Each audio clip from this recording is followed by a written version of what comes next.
Aunque era cierto que Gran Bretaña había ganado la batalla de Inglaterra, seguía siendo enormemente vulnerable.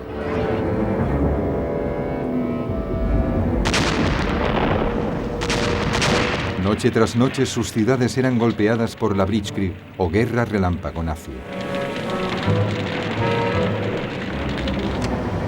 Sus líneas de abastecimiento por mar estaban siendo constantemente atacadas. Churchill necesitaba más ayuda. Y solo había un país que pudiera proporcionarla: Estados Unidos.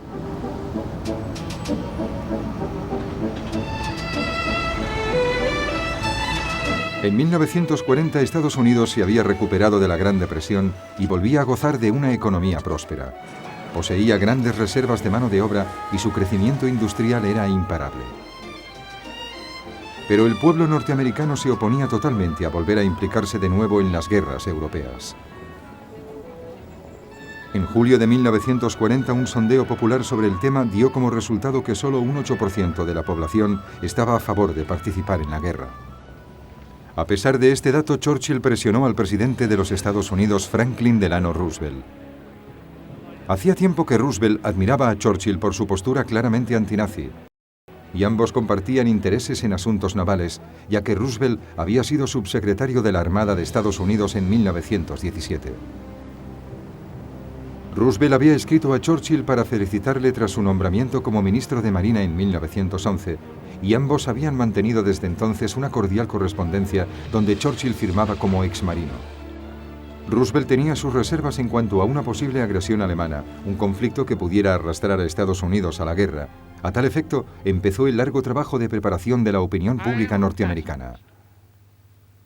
Soy un pacifista, pero considero que ustedes y yo deberemos actuar juntos para proteger y defender nuestra ciencia, nuestra cultura, nuestra libertad norteamericana y nuestra civilización.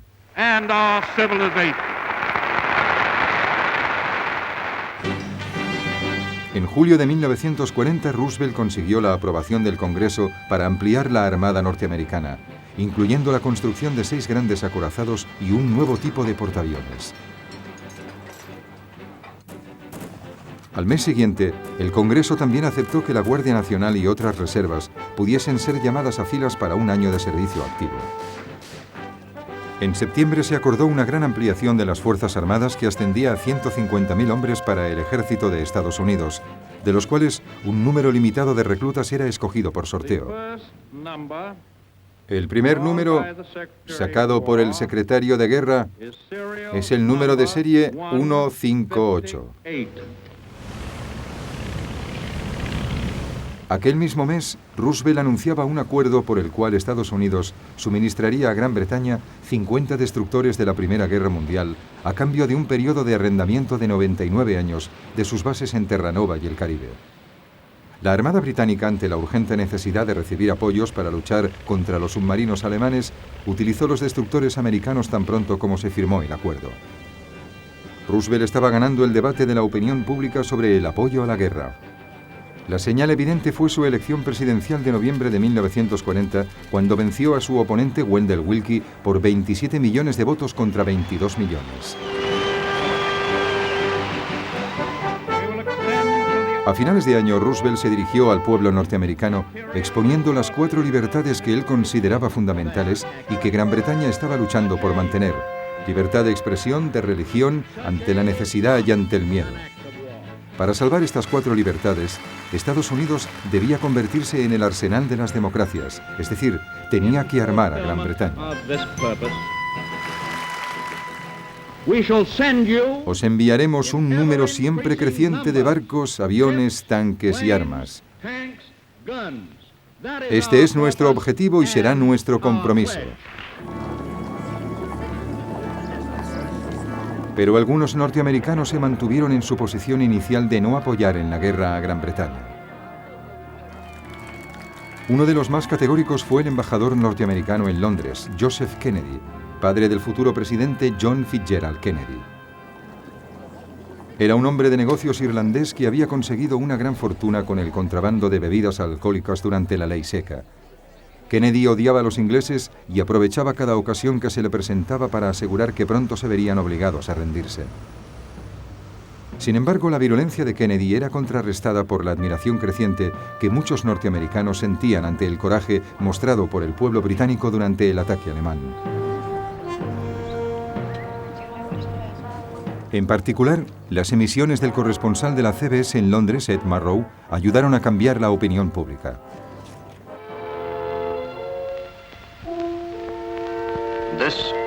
Les hablo desde Londres.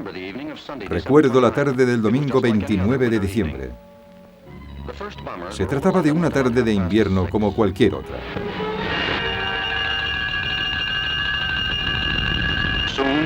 Los primeros bombarderos ya sobrevolaban Londres a las 6:30 de la mañana. El fuego se extendió rápidamente. Podía verse desde las ventanas de los pisos más altos.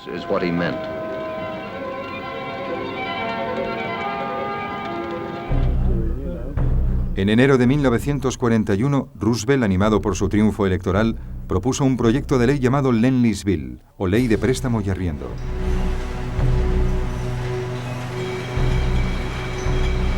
Estados Unidos suministraría armas y material de guerra a Gran Bretaña y China. Esta última todavía luchaba desesperadamente contra los invasores japoneses. El pago por estos suministros quedaría aplazado.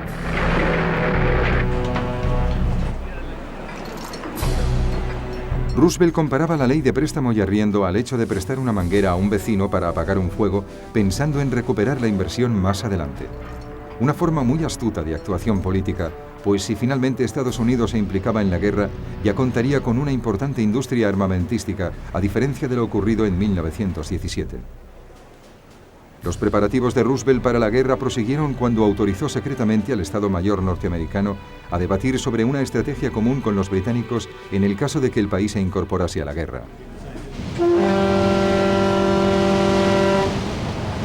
En abril de 1941, Roosevelt ya se sentía lo bastante seguro como para dar otro paso más en su apoyo a los británicos, esta vez en el mar.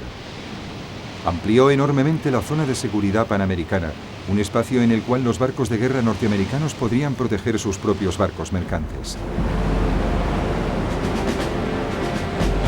En mayo, las tropas de Estados Unidos establecieron bases en Groenlandia, y en julio, los marines norteamericanos fueron enviados para reemplazar a la guarnición británica de Islandia, que estaba destacada allí para impedir a los alemanes el acceso a dichos puertos. La Armada norteamericana también empezó a proporcionar escoltas de convoyes reducidas a los barcos norteamericanos que transportaban materiales de préstamo a arriendo. En ese momento Hitler no tenía intención de provocar a Estados Unidos para que entrara en guerra, así que dio órdenes estrictas a la flota submarina de no atacar a los barcos norteamericanos. A pesar de ello, el conflicto fue inevitable.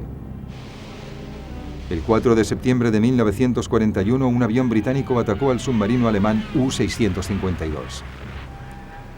Los alemanes creyeron que el ataque provenía del destructor norteamericano Greer, que se hallaba en las inmediaciones, y lo torpedearon. El Greer respondió con cargas de profundidad y se produjo una escaramuza que duró 3 horas.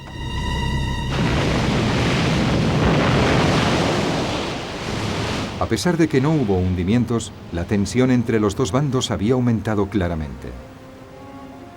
El 17 de noviembre se produjo otro altercado cuando el destructor norteamericano USS Kearney fue torpedeado por los alemanes mientras efectuaba tareas de escolta a la altura de Islandia. El comandante del submarino alemán consideró que el ataque había sido un accidente, diciendo que el destructor Kearney se había interpuesto en el fuego cruzado a un navío británico. El resultado fue 11 marineros norteamericanos muertos y el regreso del destructor seriamente tocado al puerto de Reykjavik. Roosevelt protestó y la prensa estadounidense difundió el agravio. Sin embargo, el pueblo norteamericano seguía oponiéndose abiertamente a la participación en la guerra.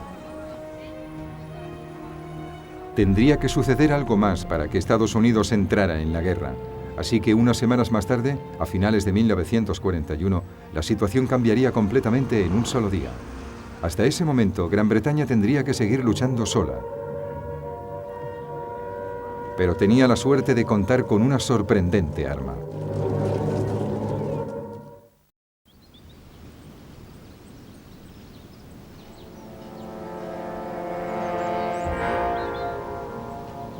Podría ser una casa solariega un poco ruidosa en la campiña inglesa. Pero en el pasado, Bletchley Park albergó un secreto fundamental para el desarrollo de la Segunda Guerra Mundial. Y es que en Bletchley, Gran Bretaña conseguiría descifrar los códigos más secretos de los alemanes. Desde mediados de la década de 1930, las Fuerzas Armadas y los departamentos de inteligencia alemanes habían adoptado una máquina estándar para codificar sus mensajes. La máquina codificadora E, más conocida como Enigma. Fue desarrollada a inicios de los años 20 como una herramienta práctica para que los hombres de negocios pudiesen mantener en secreto sus mensajes comerciales. Estaba accionada por una batería y sus mensajes eran transmitidos en Morse para ser descifrados por otra máquina Enigma en el extremo receptor. El cuerpo central de la máquina estaba constituido por 3 rotores que se podían ajustar para codificar el mensaje de tal forma que solo pudiese ser descifrado por otra máquina ajustada según los mismos parámetros. Los rotores se podían reemplazar y ajustar de forma distinta.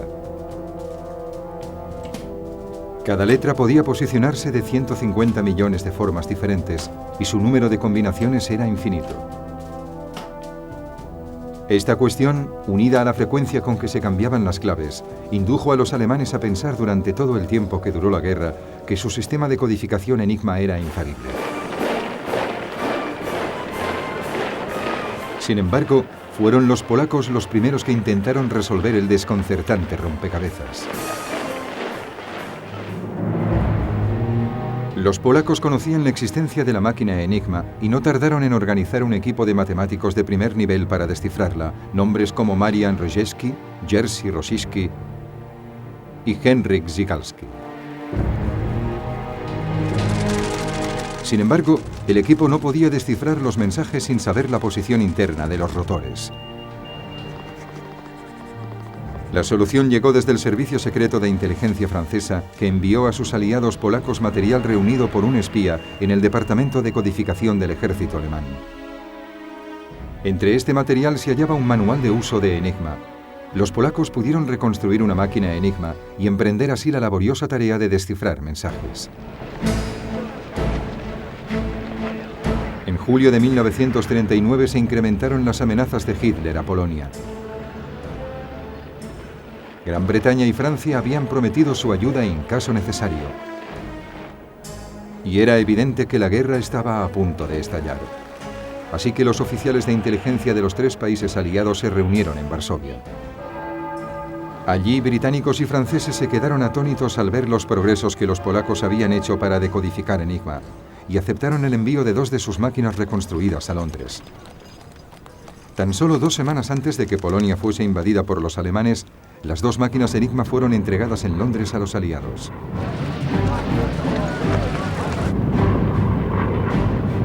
Así que cuando Varsovia fue ocupada por los alemanes, los criptógrafos polacos ya habían destruido cualquier prueba de su trabajo sobre Enigma.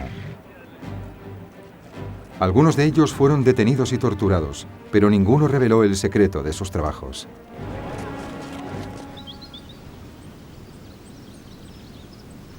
La tarea iniciada por los polacos fue retomada entonces por los británicos y su Escuela Gubernamental de Códigos y Cifras de Bletchley Park, en las afueras de Londres. El comandante Alistair Denniston era el director, y fue él quien reclutó a un curioso grupo de matemáticos, campeones de ajedrez y expertos en crucigramas con objeto de proseguir con la decodificación. Entre estos expertos se encontraba Alan Turing, un profesor de la Universidad de Cambridge, que en 1936 había trabajado en la idea de una máquina de computación universal, una máquina que en el futuro pudiera resolver todos los problemas matemáticos. Turing había diseñado sofisticadas máquinas de decodificación conocidas como diosas de bronce. La materia prima para Bletchley Park provenía del servicio Y británico, una red de estaciones de radio que hacía servicios de escucha y grababa las transmisiones alemanas. Los mensajes eran introducidos en las diosas de bronce de Bletchley y las permutaciones se ponían en marcha hasta que finalmente se encontraba la clave. Una vez que el mensaje había sido descifrado, se traducía, se analizaba y se transfería a la autoridad competente. Desde el momento en que Winston Churchill fue nombrado primer ministro y tuvo conocimiento del trabajo llevado a cabo en Bletchley, comprendió la extraordinaria importancia del asunto. Churchill se refería a Bletchley Park como el lugar donde se producía la información ultrasecreta, y de ahí derivó a Ultra, el nombre en clave. La distribución de mensajes ultra era rigurosamente controlada. A los comandantes en jefe solo se les mostraba la información que concernía directamente sus operaciones. La necesidad de mantener en secreto esta fuente de información era tan importante que Churchill insistía en que no se emprendiese ninguna acción basada en el material proveniente de Ultra, a menos que existiera un plan tapadera para evitar las sospechas de los alemanes sobre la procedencia de la información.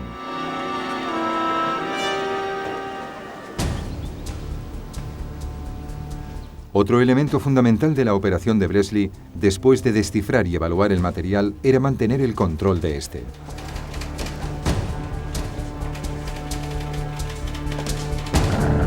A menudo los mensajes podían contener información de vital importancia sobre planes y acciones alemanas.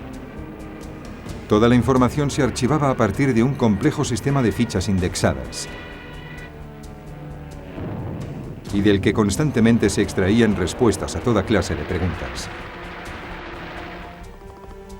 Al final de la guerra en Bletchley ya se decodificaba la mayor parte de la información alemana casi al mismo tiempo que ésta era enviada por los alemanes. En broma solía decirse que un comandante alemán hubiera obtenido sus órdenes más deprisa llamando directamente a Bletchley Park. El material de Ultra se convirtió en una parte vital del esfuerzo realizado por los aliados en la guerra. Un buen ejemplo de la importancia se pudo comprobar el 8 de junio de 1940, cuando el portaaviones británico Glorious estaba escoltando a los convoyes que retiraban las tropas aliadas desde Noruega. Bletchley descifró señales que indicaban que los cruceros de combate Scharnhorst y Gneisenau se estaban aproximando a dicha posición. El aviso de alerta fue enviado de inmediato a la sede de la Royal Navy, pero allí no atendieron la información con la misma precisión con que les había sido transmitida y no la transfirieron.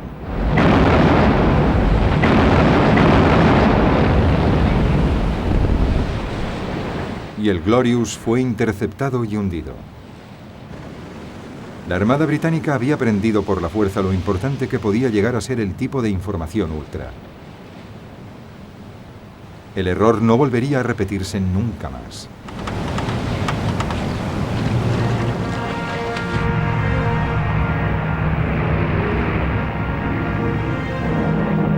Bletchley también tuvo un papel fundamental en los preparativos de la Batalla de Inglaterra. Proporcionó una información precisa del orden de batalla de la Luftwaffe, así como de la estrategia general que fue adoptando su comandante en jefe Hermann Göring. Gracias a esta información, el jefe del mando de caza de la RAF, el mariscal Hugh Dowding, pudo aplicar la táctica de enviar sus cazas poco a poco y no de forma masiva, hecho fundamental para poder conseguir el estrecho margen para la victoria de la RAF.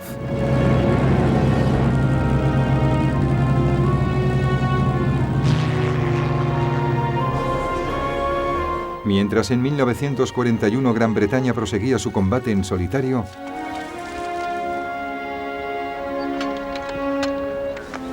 en Bletchley Park estaban a punto para pasar a la acción. Se habían conseguido grandes progresos y se habían instalado y comprobado los sistemas precisos para su funcionamiento.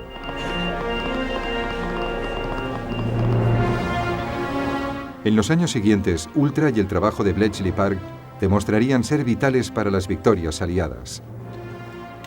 Victorias que todavía estaban muy lejos.